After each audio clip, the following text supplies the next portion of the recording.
nos comunicados, mas as diferenças são muitas, não é? E o Brasil tem outras demandas que às vezes são um pouco surpreendentes, como essa questão do comércio em moeda local, claramente regressista e eu acho até absurda, tanto no plano regional do Mercosul, quanto no plano da China, por exemplo, e essa questão do fundo soberano também é outra iniciativa que não corresponde aos dados efetivos do Brasil, não é? Nós não somos nenhum país superavitário no plano fiscal, nem em transações correntes, mas temos essas pretensões.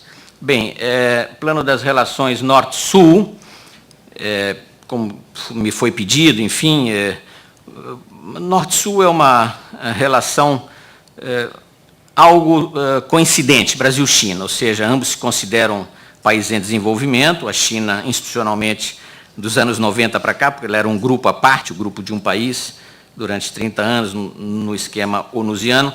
E claro que, como países emergentes e em desenvolvimento, eles têm uma série de demandas para o norte que não são realizadas. Na China tem uma visão muito realista sobre esse sistema. Ela é supostamente o país do sul, mas, na verdade, ela já é um país do norte, para todos os efeitos de equilíbrio estratégico e de diálogo internacional. O Brasil é que pretende reformar a geografia e o eixo da política mundial.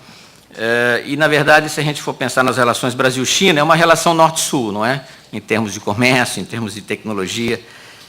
A natureza dos intercâmbios Brasil-China é um padrão norte-sul, e não apenas isso, é a China quem determina o padrão desse relacionamento.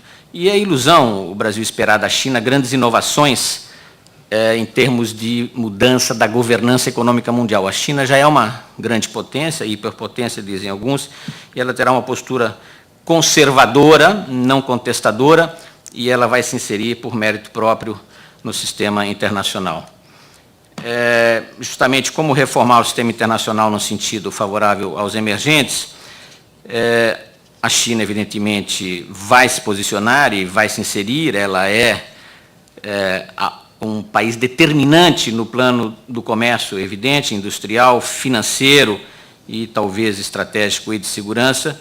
Nada do que possa ser decidido no mundo será em detrimento da China, um pouco como os Estados Unidos tinham esse poder de veto, mas também um poder de proposição que a China ainda não tem, mas ela já tem um poder de veto, né? No caso do Brasil, a gente tem um cahier de demandas muito grande, evidentemente, e a gente tem uma demanda por reforma de Bretton Woods ou de outras instituições da governança internacional, que estão muito mais baseadas no peso específico ou nominal do Brasil do que na sua capacidade de influenciar o sistema internacional pelo lado financeiro, não é? No plano político, a gente já falou do Conselho de Segurança, sob o pretexto da democratização, e a gente tem essa pretensão de levar o mundo a maior democratização. Na verdade, é uma oligarquia um pouco mais ampliada, não é?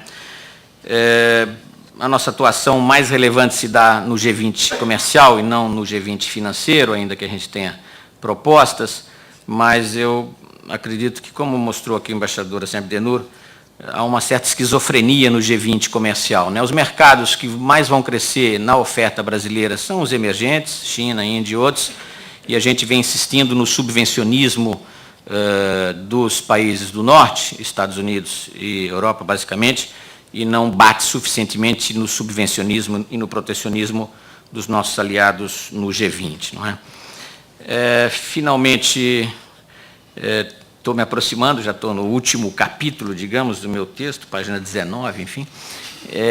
De quantas? De 21, isso muito rapidamente, realmente. Eu não pude desenvolver nada por causa dessa maldição dos seminários, né? Mas, enfim, percepções e políticas na prioridades. O Brasil e a China têm lugares distintos no sistema internacional, ainda que determinados discursos possam ser coincidentes, entre aspas, politicamente.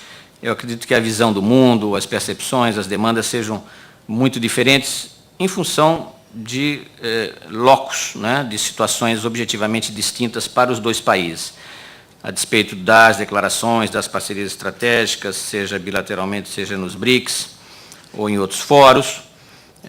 há uma limitação muito evidente a um trabalho conjunto, não preciso mencionar meio ambiente ou comércio e outros temas, não é? E, como eu disse, o padrão da relação Brasil-China é determinado pela China, né? Ou seja, a relação será aquilo que a China quiser. Não vamos ter nenhuma ilusão quanto a isso.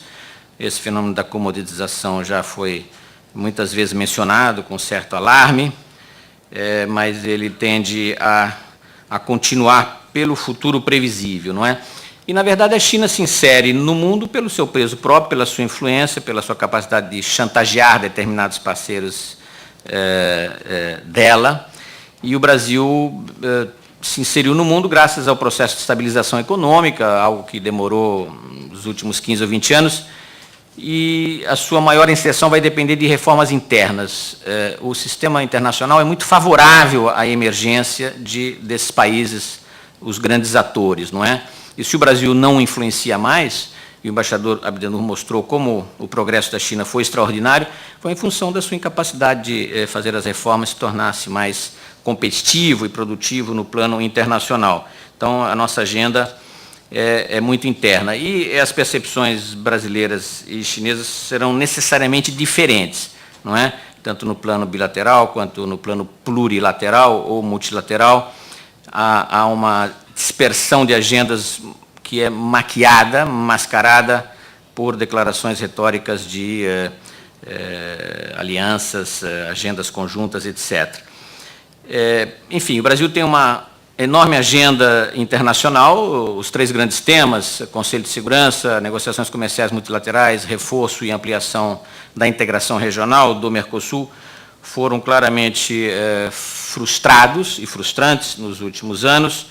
Não quer dizer que eles não venham a se realizar em algum momento, mas isso vai depender muito mais da nossa capacitação própria do que do relacionamento com a China, que não tem nenhum interesse no ingresso do Brasil no Conselho de Segurança. Há muita hipocrisia em torno disso.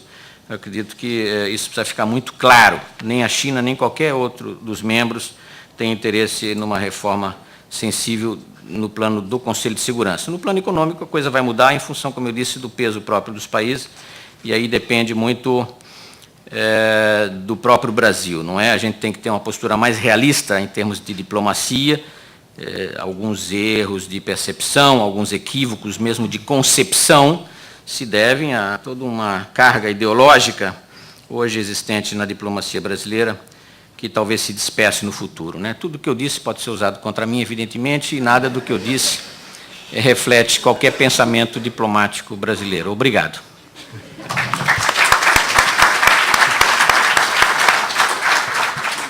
Muito obrigado, Paulo. Professor Wang. Obrigado.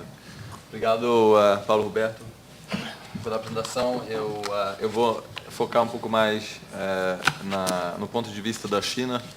Eu acho que já foram ditas muitas coisas certas sobre a posição chinesa, então eu espero fornecer alguns outros pontos de vista. A minha primeira viagem para a China foi atravessando o país de mochilão, então eu acho que eu nunca fiz parte de uma missão diplomática, então a perspectiva que eu tenho é um pouco mais também dos pesquisadores e estudantes mais jovens da China. Eu quero apenas dizer 3 coisas. No começo eu quero mencionar 3 aspectos que, ao meu ver, norteiam a política externa da China em relação à governança global. Depois quero discutir um pouco sobre como a ascensão da China pode acontecer, se vai ser dentro ou fora do sistema. E depois eu quero me arriscar prevendo como a China pretende liderar o mundo, uma vez que ela vai ser a primeira potência mundial. E que isso vai facilitar um pouco o trabalho do Renato, porque previsões de longo prazo necessariamente são muito complexas e geralmente erradas também.